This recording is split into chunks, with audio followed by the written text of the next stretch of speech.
And here we are, ladies and gentlemen. This is obviously the moment we've all dreamed of. Game number 2 between the most surging teams in the North American scene, Tempo Storm and Cognitive. Game number 1, Tempo Storm was down and out the entire match. Game number 2, they were down and out a majority of the match, but with superior late-game decision-making capabilities and an ability to out-rotate and out-maneuver Cognitive, they took game number 2 on a relatively small battleground that usually has small games in an almost 30-minute match. Here we are in game number 3. It's going to be Infernal Shrines. No surprise, Jay Howe. Li Ming taken out of the equation.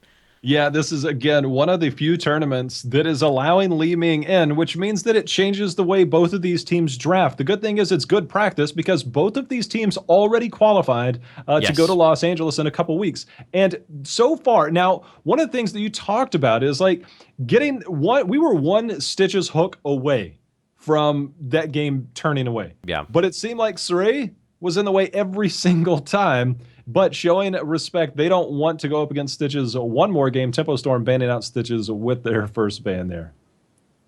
No surprise, I don't think, to anyone. Glaring, both Glaring and Caterpillar have played the role of those Stitches, and both of them were impressive performances. Now Rhaegar on the side of Cognitive, and I wonder, Tempo Stormer, I was just about to say Zeratul got to be on the minds of Cognitive, but obviously Tempo Storm saying, you know what, we don't want that to be in Cognitive's hands. Goku himself is also a very strong Zeratul player. Well, that'll be interesting. I'm curious if they're going to follow that up. Perhaps they saw Rhaegar up there, maybe not a Tassadar coming in, but will we see something else to kind of counter this Zeratul with some type of vision? That's going to be the main thing. They wanted to be able to lock in that strong pick with the Zeratul very early on. And Infernal Shrines, one of the bigger maps, they locked in Falstad as well there. So the drafts continue to develop here. The Falstad, I mean, Void Prison plus Mighty Gust has a lot of synergy together.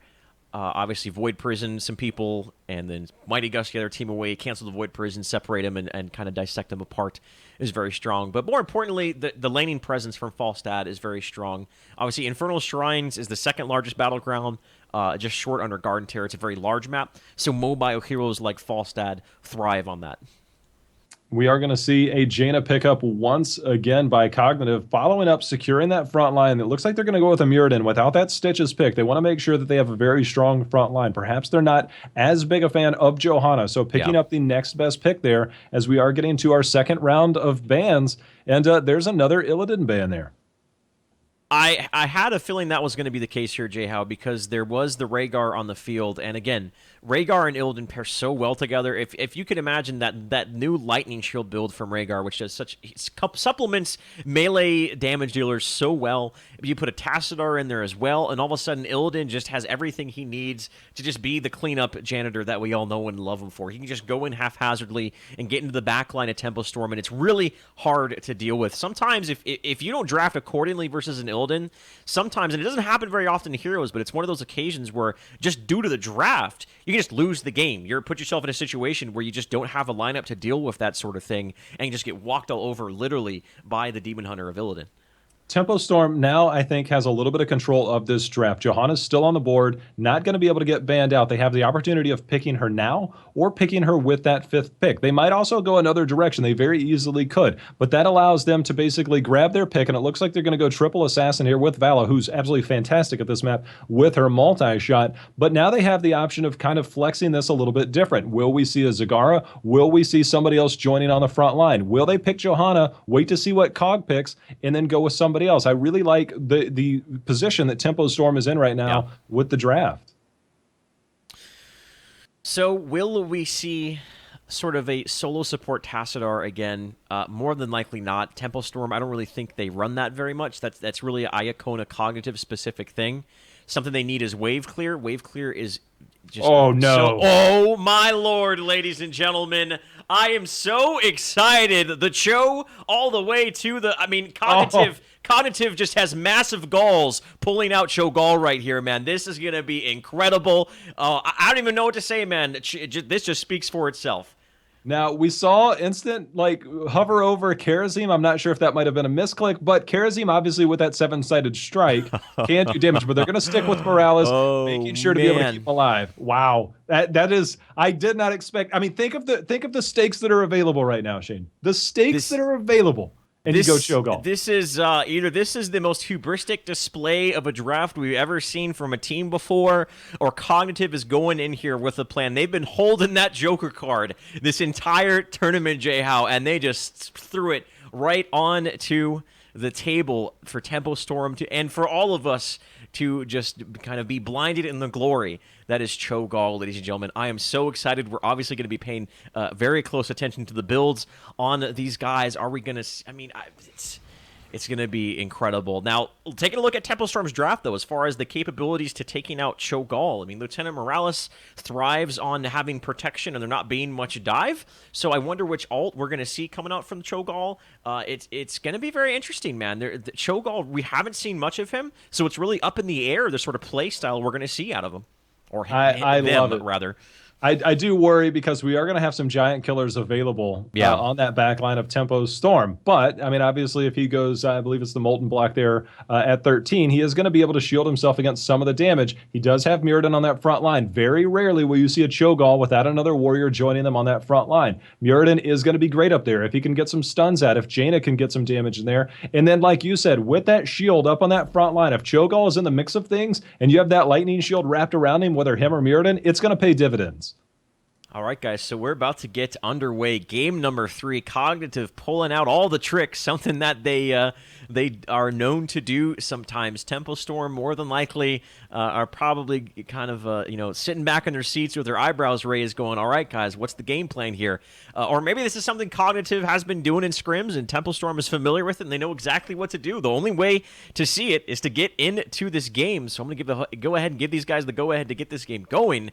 I am so excited for this. It's game number 3 between two of the surging, kind of big and upcoming teams here in North America. We see a Cho'Gall. This is a phenomenal broadcast that we've had thus far, Jay Howe. Despite that it had a little bit of a rocky start, but nonetheless, this is how you end a qualifier for Into the Storm Cup number 2 here in North America. I'm really curious if we're going to see an emphasis. Now, multi-shot is the build of choice for most Vala players, especially on this map, to be able to clear those Guardians around the shrines. But will we see any type of emphasis on the auto attack? We will probably see Syrian attack. They're at level 7, but this is going to be a very fun game. For our final best of 3, this is for all of it. And you put all your marbles into Cho'Gall. You put all your goals into Cho'Gall, man. That's what you do. You put all your goals into Cho'Gall. That's right. Oh, man. Infernal Shrines, game number 3. Could it be a better map either? Why don't you go ahead real quick and give us a quick summarization of how this, what goes down on the battleground of Infernal Shrines here, Jay Howe? This is going to be a huge map. We've got 3 shrines in the middle of the map, in the top of the map, and in the bottom of the map. And each one has the potential to spawn a Frozen Punisher, Mortar Punisher, or Arcane Punisher. If you guys didn't see the recent notes, Arcane Punisher did get a bit of a nerf. You kill 40 Guardians, and this is one of those things I know you talk about a lot. You can get 39 and your team gets 40, and you get absolutely nothing out of that. So it's going to be one of those things. You get to 40 first, you're going to have that pushing, and it's going to be in the closest lane, the middle, pushing the middle, the top, pushing the top, and so on and so forth. But this is one of those things to where it forces the fight. You can't always just ignore it. Shane, I love this map. I love the team compositions. I'm really looking forward to this. On the left side of your map, guys, welcome to game number 3 between Tempo Storm and Cognitive. They want to qualify for that $10,000 prize pool. Enter the Storm's Cup. Number 2, qualified number 5, brought to you by Rockhat and Gosu Gamers. KO on Vala, Zix on Lieutenant Morales, Goku on Zeratul, Srey on Johanna, and rounding out Tempo Storm is going to be Soldier on Falstad.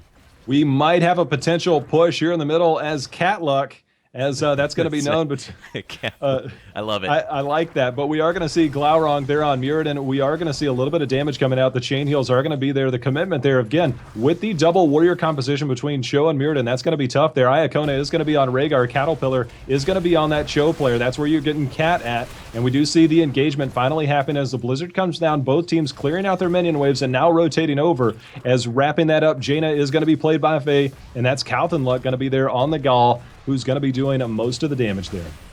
So I'm always curious as to how teams are going to lane with the Cho'Gall, because obviously it can put you at a little bit of a disadvantage if you don't do it right. And I like what Cognitive is doing. I think they're doing it right.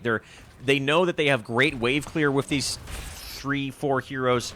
We'll just say 4 for all intents and purposes. It's 4 heroes. They wave clear and they sweep back and forth, and that means that doesn't put Cognitive in a situation where they're kind of in a very awkward sort of laning configuration. They're controlling the tempo of the game. They're forcing the hand at Tempo Storm and also opening up the opportunities for the First Blood as well. One of the things that I wondered about right before we started is, were we going to see the multi-shot build with this team composition? It looks like at level 1, we are going to see Siphon and Arrow chosen there for Vala. So a little bit of change of pace, possibly changing their strategy. I'm sure when they first picked Vala, they thought multi-shot Guardians on those shrines, and it looks like they're going to have a little bit of change of pace to help deal with that Cho'Gall. First shrine of the match, going to be the south part of the map. We'll see which Punisher it's going to be. Some of you guys know him as John Cena, but right now, we see that Tempo Storm is just trying to get the lanes pushed back into their favor, or at least have a little bit more equal in the lanes. It is going to be an Arcane Punisher, and despite the nerfs the Arcane Punisher has received, the Arcane Punisher is still a formidable early game literally that, a Punisher. What we do see sometimes is teams just kind of outright ignore the objective in lieu of trying to gain advantages elsewhere through other means, picking up mercenary camps, split soaking, kind of doing a poke and soak sort of style. And right now, that's kind of what Tempo Storm is doing. Of course, they have the advantage of the global mobility on the Falstad. They can keep him in the top lane if they want to commit themselves to a team fight. Falstad can fly in and be there at any moment's notice. But right now, it's a little bit of just a skirmish here over the Shrine. 15 Guardians to 24.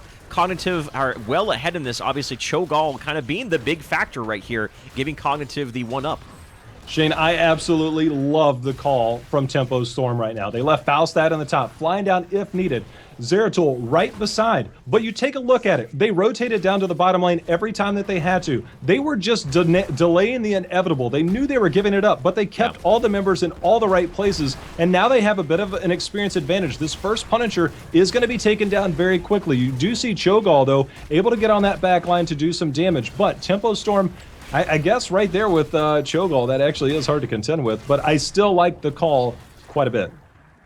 So a small experience advantage for Tempo Storm right now, mostly because they have that global mobility of the Falstad, who was pretty much up in that top part of the lane the entire time they were contending over the Shrine on the opposite part of the map there. But with those structures, that tower going down, that even the odds a little bit as far as experience goes, Goku's kind of hanging out over here in this little cranny, trying to look for maybe a rotation, a Jaina rotation, or something like that. But more than likely not going to be the case. We do see them picking up the Siege Camp, putting some pressure in the mid lane, rotating down to bottom lane to try to boss around this Cho'Gall. We are continuing to see the Hungarian Arrow build going to be there for Vala. So again, changing the way things are going to go as we do see the rotations coming down. Tempo Storm now grabbing the bottom camp, being very aggressive with this while the rest of the team continues to rotate. Goku holding in the middle, soaking up that experience. And we did have a dead Rhaegar. I might have missed that one, Shane. Yeah, he got taken out, and that's the first blood for Tempo Storm right there. So they are just trying to build that momentum one play by play. And they do have a small but discernible experience advantage bottom lane, and a little bit of pressure with that Siege Camp they picked up on the shoulders of that Rhaegar pickoff. And Rhaegar's build, this is something we haven't seen in some time. He's picking up that Healing Totem at level 4, and Farsight, his version of Clairvoyance, at level 7. So putting more priority onto sort of those utility talents at level 4 and level 7, as opposed to what we've normally been seeing the Lightning Shield build. And that's the power of Zeratul. He's a character, a hero to be contended with, obviously with more and more changes. You know, he's seen some ups and downs, but he's definitely on the upside now, as we are going to have another Shrine spawning here in just a few seconds. Both teams very even on experience, and both teams making a huge focus on their camps at the top there, as they're going to both be coming around at the same time. They'll probably be both wiped out during the middle of some fight here. Obviously, those pay extra dividends when the Shrine is further away, but we're going to see both teams fighting up here at the top, and I'm curious how these rotations are going to go. Taking a look at the talents from both Cho and Gall real quick while I have a quick opportunity. Level 1 was a Surging Dash. Level 4, the Rollback. Level 7 is that Power Surge. And then for Gall, it's going to be the Spurred... Oh, I'm sorry, I always get those two confused. The Spurred Onward for him at level 1. Faye actually in a little bit of trouble there. The Bombs Away at level 4, and of course at level 7 is Dark Descent. And Zeratul actually gets taken out. He's not respecting the damage that towers do to heroes now, and almost took Faye down, but he got turned around on, and that's pretty unfortunate right there for Tempo Storm. Soldier took a few shots again. That is one of those things. I know it takes some adaptation time. Obviously, with those doing more damage, and out comes a little bit of vision there. We do see Cognitive here in this top shrine, again, doing a lot of damage, getting a lot of these Guardians much quicker than last time and a much bigger advantage. But you can see both teams just about level 10, Shane, and this is still fairly even. If Tempo Storm defends well, it's pretty much a wash, and they're right in the game. Soldier, again, the hallmark of a good fall side player is his ability to recognize when he can split soak, when he can split push, and be at a team fight at any moment's notice. Faye looks like she's kind of being on cleanup duty, having to sweep between the bottom lane and the mid lane and try to soak as effectively as she can. Obviously, she can't soak as effectively as Falstad due to her some humans call normal mobility. Top lane, though, where the Punisher was going down, as expected, it just the towers were taken out, the gate was taken out, the fort took just a very small amount of damage there. Something picked up on Lieutenant Morales, which is something we really don't see that often at all, ever, is that Mule. So obviously, any of the damage done to these structures, if they can't finish it off, it's going to get healed right back up. Jaina, though, in the bottom lane, Goku comes back to get that takedown he was looking for earlier and evens the odds. Tempo Storm's revenge. We are now in advantage 2-1 in terms of kills. We didn't see a lot of kills last game. I'm not sure if we're going to see as many this game. We haven't quite had the team fights that we expected at the shrines. Tempo Storm, their main focus has been soaking, and now as they get further into the game, once they get to 13, especially with the Giant Killer, that's going to be able to turn a lot of things into their favor. So we're going to see a lot of that potential. Of course, that stem drone is going to be there, which means even more damage, but Tempo Storm biding their time until they get to that advantage right now, in my opinion. So level 13 isn't too far away. The heroics for Cho'Gall, respectively, it is going to be the Shadow Assault, I believe. I nailed that. The Shadow Belt Volley, or rather, close. It's close enough. And it is going to be that Hammer of Twilight. I was wondering if he was going to go with his more, that pull-in, the name escapes me, unfortunately, but the pull-in heroic that Cho has to try to deal with that Lieutenant Morales. It would have been a great tool at pulling her in and exploiting the fact that she's very, very squishy hero if you can get her into awkward spots. But it is going to be the right-click, obviously, is going to be more substantial. For those of you who maybe aren't familiar with Cho'Galls, we don't see him very often, the Hammer of Twilight, it increases the basic attack damage by 25%, and also gives him a little bit of utility and a little bit of a knockback as well. So it increases his sort of damage significantly. And what Shadow Bolt Volley is very similar to like your Chain Lightning or your Disintegrate on Li Ming. It has a little bit of a longer cooldown, but if you can get a very high value Shadow Bolt Volley onto one target, it's a huge amount of damage. Making priority this camp down here in the bottom. We do see Cognitive grabbing that. They're going to rotate up. The Shrine is there. Again, the Shrine does not activate until one team clicks it. And we are seeing both teams position themselves. 13 did get hit there for Cognitive. We're going to see Tempo Storm wait to hit 13 before they get engaged. This is going to give an early advantage to Cognitive, but 13 is now being hit by Tempo Storm. And here comes the fight, Shane. This is going to be a very close one. Both these teams have level 13 right now. Once again, Cognitive are in a firm lead. Oh, man. Oh, no. Goku's in trouble. It forces out the Void Prison. But the last wave of the Blizzard secures the takedown onto the Dark Templar. But, oh, man, there's the not the Ice Block, but the invulnerability coming out there from Catluck. He's trying to use one of his 9 lives. The Shadow Volley really doesn't get much value. It's more of an ability to zone out for Cognitive. And despite the fact that Zeratul was taken down, Tempo Storm was trying to turn that team fight around, unable to do so. And this should be a Frost Immortal right here for Cognitive, J-How. The stem drone came out, the damage came out, but he was able to survive. Checking that is going to be the Molten Block. Srey in all kinds of trouble, gets taken down here. Glaurung chasing Zix, but with that tower damage, he's going to go ahead and drop back. KO is going to get stunned, but he's going to be safe out of there. It's going to delay it, as we are going to see a rotation down from Jaina, continuing to get the soak in, getting maximum value out of their rotations. This is going to be a Frozen Punisher pushing the middle. Can we see the first fort of the game go down? Right now, not a lot of structure damage. It's high potential. Johanna is going to be on the map here in about 5 seconds, and it'll take a good maybe 10-15 seconds to get back on the match. But oh man, they got to respect the initiation that is the Punisher. Goku just getting kind of haymaker twice by the Punisher, puts in about half HP. If there was any sort of follow-up right there, it could have been disastrous for him. But nonetheless, we see the pressure continues in the mid lane. The first fort of the match does go down as you predicted. Goku once again just getting those haymakers in the face right there from the Punisher. He just has to play so conservatively against that. And with the first fort going down, that just gives a little bit of map control over to Cognitive, but more importantly, they have themselves a very well-established lead here over a full level. Just as I wondered and suspected, we are going to see a double giant killer, so we are going to see that both on Vala and on Falstad. That's going to do a ton of damage. That's why we saw Cho get lit up there in that last fight, as we see Muradin rotating down to the bottom, trying to clear out a little bit. Both teams respecting the battle, respecting the fight. Cognitive again. We do have Morales over here taking down Faye with Johanna in there. I did not expect that. There's a three-man Void Prison, a little bit of overlap with the Gust. Yeah, Faye was caught out of position in an aggressive invasion. Lieutenant Morales, though, Glaron just going in there.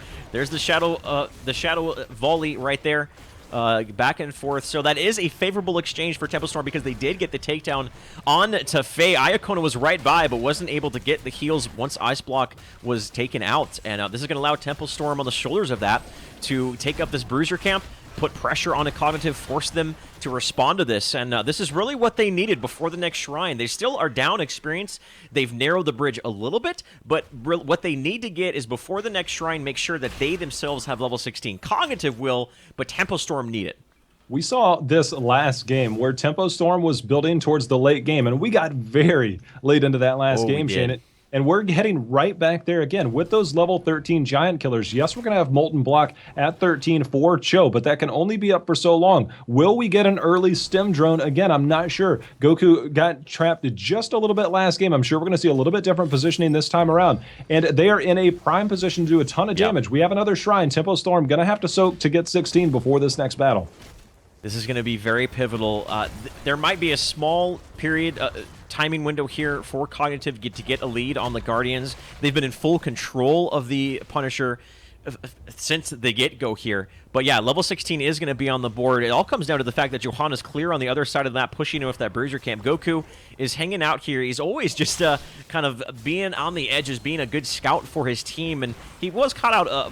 He's been caught out a couple times, but he's never really been punished too hard for any sort of positional mistakes. And yeah, a little bit of a lead for the Guardians right here. Tempo Storm have consolidated, and they're looking to get themselves the first Punisher of the match right here, J-Hal. The fight is now beginning. We do see Catluck having to get out of there. The damage starting to come back around there. One of the things on that back end, we did see the Mule healing up. Those top and bottom forts are still being salvaged there and almost no damage. They're at full health, but now the stuns coming out on this back line. Glaurung diving in, the strafe coming out, the stuns coming down. Two-person Void Prison is going to single out Muradin there, Shane. That was beautifully done. They took out Iacona, no ancestral healing to get Glaurung back to healthy status, and this is looking good for Tempo Storm. Shrey's out of mana, even if Iron Skin is there. Don't know if the mana is there, but Soldier laying down the Mighty Gust, and despite the fact that they got that takedown on Demurn and Cognitive are still contending over this. The big heal onto KO goes down. The ancestral healing actually, or not the ancestral healing, the raw healing coming out there, keeping him nice and healthy and topped off. So despite being down their Muradin, Cognitive still pick up their Punisher. So there's certainly, I guess maybe a little bit of an even trade, but that was definitely a surprise right there. The amount of damage I think that Gall is putting out and the range that he can do, I think really helped them out there. They stayed in, they stayed true. They knew that they had strong heals on that back line from Rhaegar. And Rhaegar, coincidentally, I'm not sure if this is a kind of a wait and plan, but no 16 locked in, at least on my screen. Hopefully I'm not bugging out. I don't know if you're seeing the same thing. Actually. Hopefully someone on his team notices that if that's a mistake and be like, hey, Iacona, you want to pick a talent, bro? Hopefully they'll figure that out, yeah. There's potential there. I mean, you can go a couple different ways. Obviously, with the Lightning Shield changes, I mean, at 13, we do see that 15% shield that's going to be there, and there's the damage coming out. That's the Rising Storm that's going to be there. So that extra damage that's going to be coming out from that Lightning Shield, that's going to be huge, whether it's going to be on Glaurung or on Cho in there. That's going to be doing a ton of damage. So the current state of the game is, despite the fact that Cognitive got taken out early on in that team fight, they still got the objective, they still got the Punisher, they still find themselves in a very healthy one-level advantage. Stim Drone goes down onto, that is the Falstad on Soldier, which we kind of predicted that happening due to the auto-attack build on him with the Secret Weapon and Giant Killer. Not much value going to get out of it, but in the sort of high-level situations, I talk about it frequently whenever I see Lieutenant Morales. There isn't really the situations don't open up to where you can get a huge valuable stim drone where you give it to a Zeratul or a Vala or a Falstad and he just single-handedly wins a team fight by just mowing down the enemy team. It just simply doesn't happen. These players play so very well, and the level of play is so high that those opportunities very rarely, if ever, present themselves. So what we see generally from Lieutenant Morales is very liberal usage of the stim drone, just trying to get any value out of it whatsoever. Looking at 16 for Vala, she is going to go that blood for blood, which is 10% of the health. It is a percent. It's not a damage amount, which means it's going to pay even more dividends. That's why I said the late game potential for Tempo Storm is real, but with a slight advantage in experience right now, we are going to see this Shrine. I'm curious if they're going to try and rotate and soak for 20 or whether we're going to see an even fight right now, which could go either way. We do take a look at the side of Cognitive, who is missing their fort. And Shane, the Punisher came earlier, pushing down, knocking on Tempo Storm's door, and that Mule has that fort looking nice and pretty there in that top lane. That's the value of it, man. It's something we don't see that frequently, but it's I believe sometimes widely underutilized on battlegrounds like this. But yeah, this is a moment for Tempo Storm to finally get themselves at an even level with Cognitive. Cognitive are not going to be able to pick up that Storm tier talent here anytime soon. They're close to it, but a half a level right now is going to take quite some time, and this means Tempo Storm, if they go on the aggressive, if they initiate well, and they try to get in that backline and take down Faye, as we see Goku being that nuisance on Zeratul as he's done thus far, this is still absolutely anyone's game. It all comes down to Tempo Storm. It's on their shoulders to take a team fight before Cognitive hit level 20. And we do see the damage coming out on Soldier, but he's going to barrel roll out of there. Zix on that back line is doing an absolutely amazing job at heals right now. We see almost no members of Tempo Storm having any issues at all, and they recognize the fact that there's another minion wave here, and they're getting awfully close to 20. It is Cognitive, so they're going to go ahead and drop back, grab a camp of their own, and continue to soak. Faustat, of course, flying down to the bottom, respecting the level 20 talents, and it looks like Cat Luck is going to be up here cleaning this up, but we are going to see a little bit of a rotation from Iacona and Faye to try and make sure they get 20 as well here, Shane. Oh, man, Faye's trying to flank onto Soldier. If she get this off, she could potentially take out Soldier, but not going to be the case. Soldier's going to listen to his good friend. He's going to double tap Z and barrel roll away. I believe that was the combo he needed to barrel low. Don't quote me. There was a long time ago there, Jay Howe. Anyway, Storm tier talents are here for Cognitive. They did pick themselves up yet another Punisher. It is an Arcane Punisher, and the fact that these structures are still here in the top lane means that Tempo Storm has all the time in the world to get a lot of damage done to this Punisher before he starts threatening those those inner structures. And with level 20 now online, the Caduceus Reactor 2.0 for Lieutenant Morales, and look at the level 20 talent picks up, the Nexus Frenzy on both Vala and Falstad. That is entirely because of that Falstad, J. Howe. The Cho'Gall, thank you. Yes, the Cho'Gall. Oh, that's huge. The Blizzard coming down. But again, the heals coming out, the Safeguard going out. Soldier in good hands. Zix just absolutely the all-star right now on this backline. Tempo Storm just looks good every fight. They just now lost that top fort. The only thing is, you take a look back as Faye gets dove in on there, Cognitive still has 2 of their forts remaining. There hasn't been a deciding team fight, but we might see it here. Stray starting to take damage. Glaurung does get the Ancestral Healing, Shane. You're looking to turn this around, though, popping two really important heroics. You see that Cognitive are trying to force the issue. Stray's in a little bit of trouble, but oh man, Soldier, he's got the barrel roll away. There is that Indestructible to fall back on. Try actually not proccing it. That is huge right now. Stray can once again engage, maybe if he gets topped off here. Cognitive once again on the aggressive. The Blessed Shield whiffed. That's disastrous. Zix is out of position. The Caduceus Reactor is keeping them, that shield keeping him nice and healthy. But the huge flank from Faye onto Goku. Still no one going down from Tempo Storm. Cognitive were just trying to lay down the pressure onto Tempo Storm, but they kept inching their way back away, and they were actually able to get out of there. No takedowns on either side. If Tempo Storm wins this game, somebody is buying Zix dinner tonight. This has been an absolutely amazing show of healing.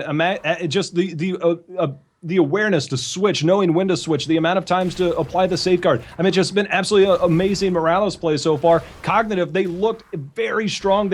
If they could have gotten a kill, they could have rotated it into 2, possibly taken a keep there. I mean, that was a huge moment and just absolutely well played by Tempo Storm there.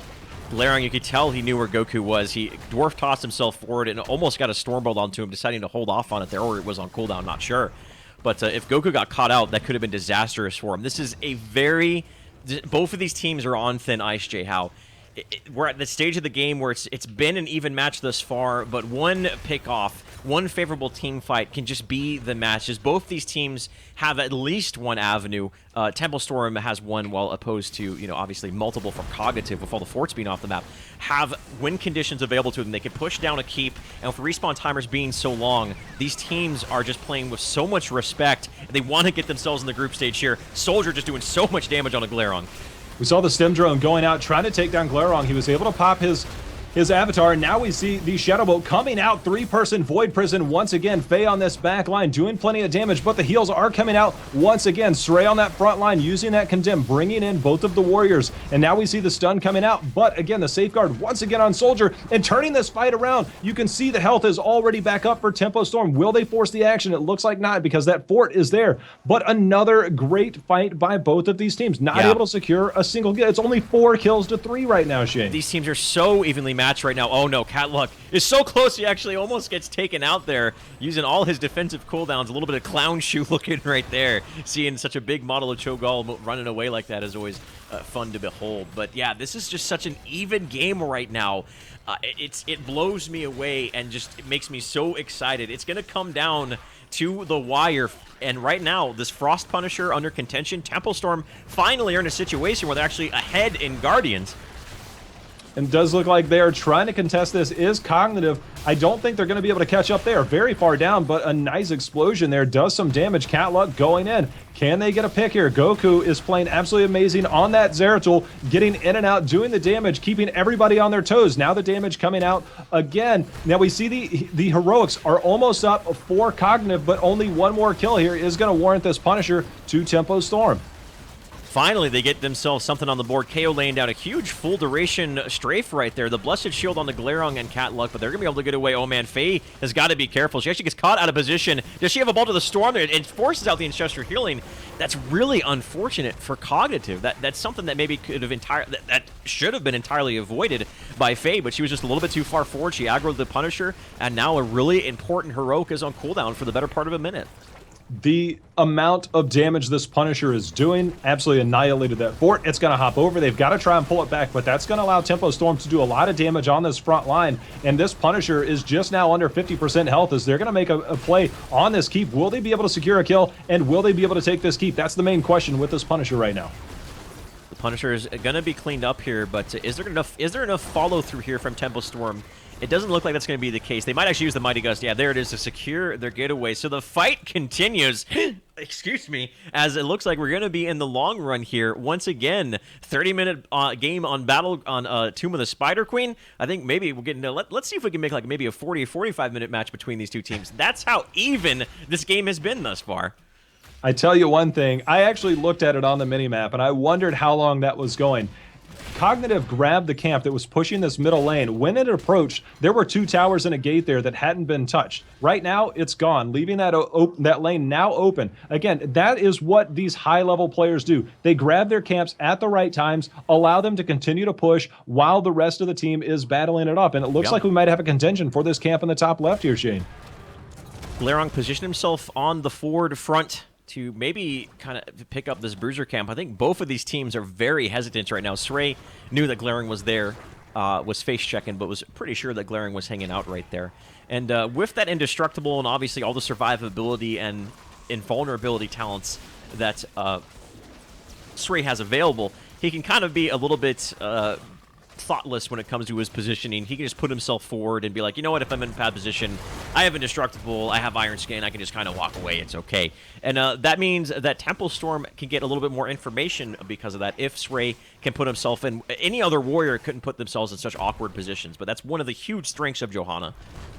We do see a push for the camps. I was interested if they're going to rotate down and grab that bottom siege camp. They didn't do so, which, again, if they had grabbed that, we now see the shrine activating all the way up at the top. It might have had time to clear it, but we see a commitment here from Tempo Storm to clean up what is left. The flight down there by Soldier, of course, he did not go with that epic mount, so it's going to be a little bit longer cooldown than normal. But again, that Nexus Frenzy is going to be there. But we do see Zeratul and Valos, so KO and Goku down here. They're going to take this camp. They know how valuable it is with that top lane shrine. So, yeah, the split pressure into the bottom lane with a keep that was already wounded by that previous Punisher we just saw a couple of minutes ago. This is a good game sense from Tempo Storm to recognize that they can get that situation going right now. The only problem is that they were clear on the opposite side of the map. They're going to be a little bit delayed to the Shrine Arcane Punisher Guardian party. A 25-minute Arcane Punisher would be huge. Initiation onto Phage. This could be bad. The Ice Block is there as well, the Ancestral Healing.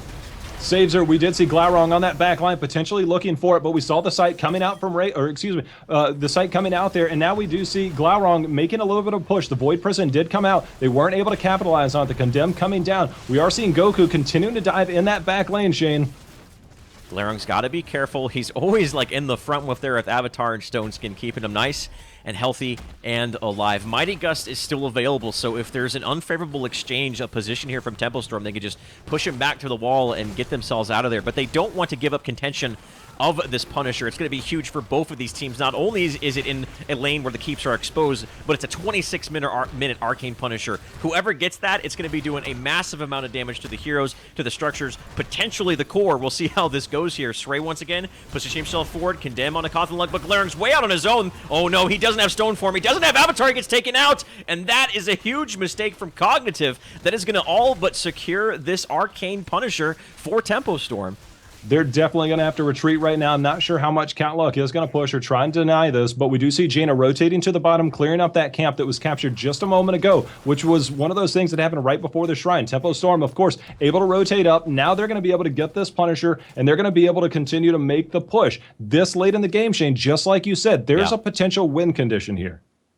Man, these teams so evenly matched. That mistake from Glarong is not going to cost him the match. It will more than likely cost them a keep.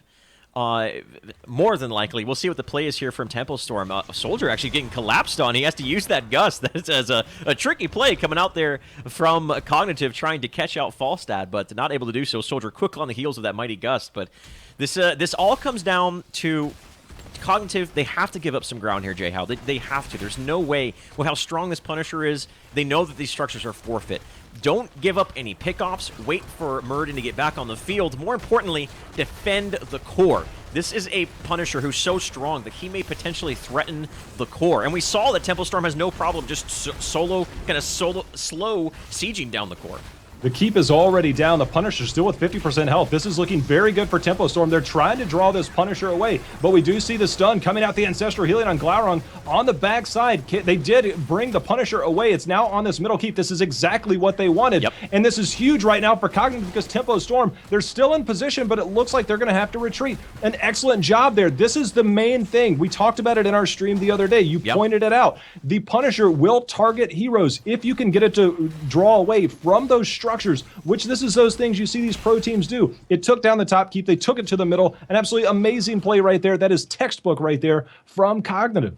They needed to pull out all the textbooks and dig deep in order to keep themselves in the match right there, J-How, and that's exactly what they did. Like I said, they gave up ground. They gave up quite a bit of ground with not only the top lane structures, all of them, but mid keep took a lot of damage. It's down to 1/3 of its HP. Obviously, bottom keep was under a lot of assault by that split pressure that we saw from this siege camp that was picked up before the most recent Punisher. That did a significant amount of damage. Bottom keep down to half-life, and I mean, it's just Cognitive are on the back foot. It's still, they can still win this game, but they have a little bit more to deal with than that at Tempo Storm. Tempo Storm can be a little bit more aggressive, have a little bit more, they have a little bit more openness on the field. They don't have to worry about catapults constantly pushing on top of their core. And we do have a camp also pushing that top lane, which means that they're going to have something happen, or they're going to be forced to kind of fall back and defend. That is going to push. If we see something like we saw last time during the last Shrine phase, something, again, picked up by Tempo Storm, it's going to be able to force a retreat from Cognitive. That can cost them dearly at the next Shrine that could pop up. So this right now, very strong, as Srey is getting dove in upon. He's going to be able to use that Iron Skin. He's going to get out of there. Glarong on this back line, trying to split him, but a 3-person Void Prison there, Shane. This could be huge. Glarong separated. He does have Avatar to fall back on. He's actually getting aggressive there. He's got to be careful. He does dwarf toss himself away. The Bruiser camp is pushing onto the core. It actually is taking a huge chunk of damage. It's down to 74%. And I think Tempo Storm is just, even if they don't take a team fight here, they do actually, Falstad goes down. That's not good. But if Tempo Storm can keep Cognitive from falling back to their base, the cores continue to get pummeled by the Bruiser camp. Oh, wow. As well Look as at that damage, Shane. They have to drop back. Jaina's back there now, already down to 50%. That is disastrous for all them. It's not a game ending or anything like that, but man, a core being down at 44%, you talk about having to be paranoid at any moment's notice with the mobility between Zeratul and Falstad. They could just them two go in there and take the core down at this stage of the game with how much damage they have. It's a very, very grim situation for Cognitive right now. They should be able to get this Punisher, but they always are going to have to worry about the lanes being pushed on their core. I don't know how they're going to be able to get themselves out on the map long enough to potentially win this game.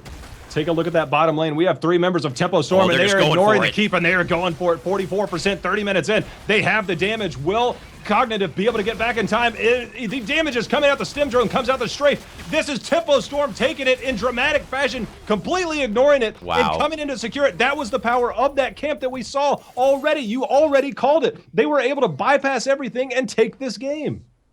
What an even match, and Tempo Storm once again just winning by slowly sieging down the core in game number 2. Game number 1, it just came down to picking up that bruiser camp. Cognitive not respecting it, not able to fall back because Tempo Storm didn't let him, but that's the strength of just that one keep. Having those catapults push in with their bruiser camp, the core went that far down, and they just went full Worgen, go for the throat, and that's exactly what they did. So congratulations to Tempo Storm, ladies and gentlemen. Game number 3, they're going to take it after being pretty much beaten up in game number 1. An impressive display of constitution, and were able to weather the storm. They're going to be going to the group stages of the $10,000 prize pool they're going to be fighting for. Obviously, wow, what a broadcast today we had, Jay Howe. Despite the fact that we couldn't get the first couple of matches in, some great games. Your final thoughts on today's broadcast, my man. The games were absolutely incredible. We saw the top of the top of the top of the North American scene go against each other. We saw Cognitive play extremely well. They took down Cloud9. That wasn't a best of 1. That's the beauty of this tournament. Only the finals are a best of 3. And then we saw Cognitive come out against Tempo Storm, and they were playing really well. But Tempo Storm, the last few games, just played absolutely phenomenal. They played out of their mind, Shane. I mean, the second half of both of these last few games, Tempo Storm showed exactly how good they are and how good they can be. They're one of the top favorites going into the qualifier in Los Angeles. We saw the Li Ming in this tournament, which changed up. These teams are getting prepared right now with that ban available. And right now, Tempo Storm looked absolutely amazing. That right there is Tempo Storm making a statement with that victory over Cognitive after being down in game number 1 considerably. A demoralizing situation that any other team would have fallen apart afterwards. The victory right there is going to resonate throughout the entire competitive scene in North America and instill fear unto the opponents of anyone who is going to face up against Tempo Storm in the group stage. But at the same time, the opponents that the Tempo Storm have in front of them, you better believe they got to respect them as well. The group stages are taking shape here, guys.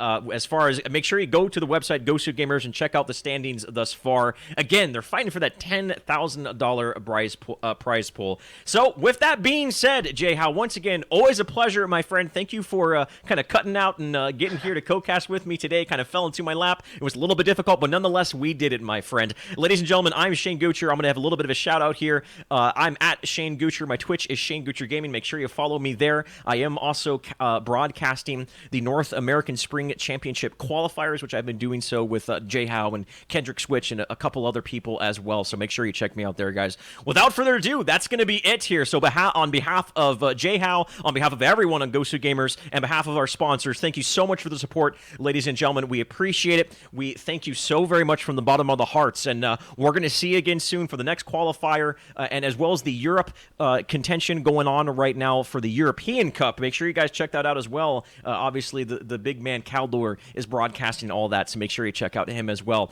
That's going to be it. We're going to cut the stream here in just a couple minutes, guys. Hit that follow button, and we will see you in the Nexus on the next North American qualifier, guys. Thank you, and have a great night.